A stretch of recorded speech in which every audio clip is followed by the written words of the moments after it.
민주당은 어제 이제 내일 장외투쟁을 앞두고 있습니다. 그런데 이상민 탄핵안을 통과시키자라는 게 지도부에서 나온 기류였는데 어제 의총을 갖고 이게 일단은 제동에 걸렸습니다. 민주당 현역 의원들이 반발했기 때문입니다. 일단 민주당의 이야기부터 한번 들어보겠습니다.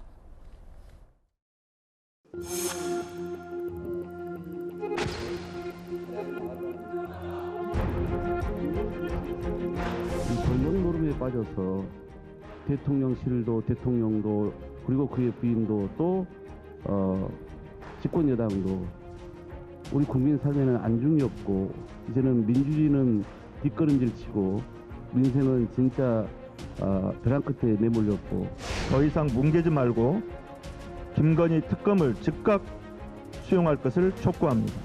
12구 참사 책임자 이상민 행정안전부 장관을 즉각 파면할 것을 촉구합니다. 우리는 우리의 요구가 관철될 때까지 농성을 이어나갈 것입니다. 민주당이 어제 의원총회에서 방금 들으셨던 것처럼 이상민 장관 탄핵 소추안을 당론으로 채택할 예정이었는데 이게 멈칫했어요. 탄핵안이 총선 직전에 기각되면 후폭풍 어떻게 감당하려냐, 선거 망치려고 작정했냐, 격한 반대 토로가 있었습니다. 더 전문적인 법률 검토가 필요하다. 결국 당론 채택이 불발됐습니다. 조금 전 들었던 호기롭게 탄핵 소추안 당론 채택하겠다라고 했지만 내부적으로 반대에 부딪힌 겁니다. 불발. 민주당 지도부는 오늘 회의에서 재추진할 것이라고 합니다. 의원총회에 참석했던 돌직구쇼의 전용기 특파원 네. 어제 현장 취재했잖아요. 네. 굉장히 반발 기류가 거셌습니까? 그러니까 당론 채택이 불발된 겁니까?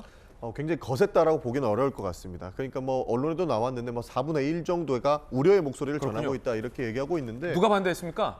사실 저런 이야기도 있었습니다. 저런 우려에 대한 이야기도 있었고 선거 이야기보다는 기본적으로 김도읍 법사위원장이 소추위원으로 들어갈 거고 본인이 검사의 역할을 할 것인데 이것은 역할을 똑바로 안 할 것이다. 어떻게든 기각을 만들 것이라는 우려가 또 있었던 것이죠. 그런 측면에서 우리가 조금 무리하게 탄핵을 추진했을 때는 혹시나 역풍이 불 수도 있다라고 이야기를 했지만 그런 의견도 있었습니다. 그런데 대부분의 의견은 지금 탄핵 소추를 하지 않을 수 없는 상황이다. 왜냐하면 156명이 길거리에서 갑자기 압사 사고를 당하면서 죽었는데 누구 하나 정치적 책임도 지지 않고 대통령의 사과조차도 없었던 겁니다. 그렇기 때문에 사실 탄핵 소추가 두 가지의 목표가 있다고 그렇군요. 보는데 정치적인 책임, 그다음에 법적인 책임이 있을 텐데 저희는 이상민 장관 같은 경우에는 정치적인 책임은 당연히 져야 된다고 보고 있고 법적인 책임도 져야 된다고 보고 있는데 지금 이 수사만은 믿을 수 없다라는 기류는 팽팽하게 앞섰었습니다. 그래도 결국 불발됐는데 만약에 이 반대가 거세지 않았다면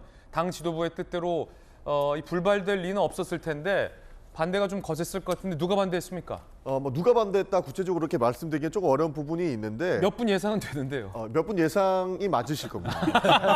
그분들이 맞으실 건데 그분들도 이상민 장관을 탄핵해야 된다라고 하는 의견은 전적으로 동의를 했었습니다. 하지만 지금 이제 탄핵안을 강하게 하는 게 부담된다. 그러나 내일 장외투쟁에 대해서도 네. 민주당 현역 의원들에게 동의 없이 지도부가 이렇게 갑자기 결정하는 게 어떡하냐.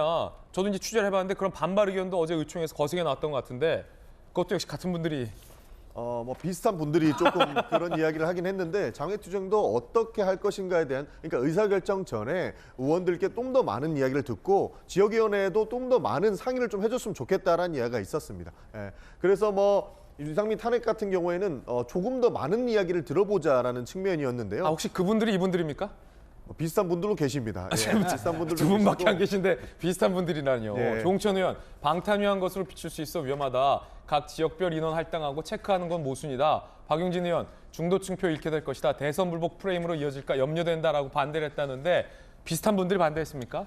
그러니까 한 분 대선 불복 프레임으로 이어질까 염려하시는 분도 발언을 하시긴 했는데요. 사실 그분의 입장은 다른 집회가 또 예정이 되어 있습니다. 그분들은 진짜로 이 대선이 좀 잘못됐다라고 표현하시는 분들도 있기 때문에 이분들과 만약에 같은 그림으로 나가면 대선 불복 프레임에 이어질 수 있기 때문에 우리는 조금 더 다른 모습을 보여줘야 된다라고 염려를 표현하셨던 거라서 박용진 의원이요? 비싼 분입니다. 비싼 분이에요. 네.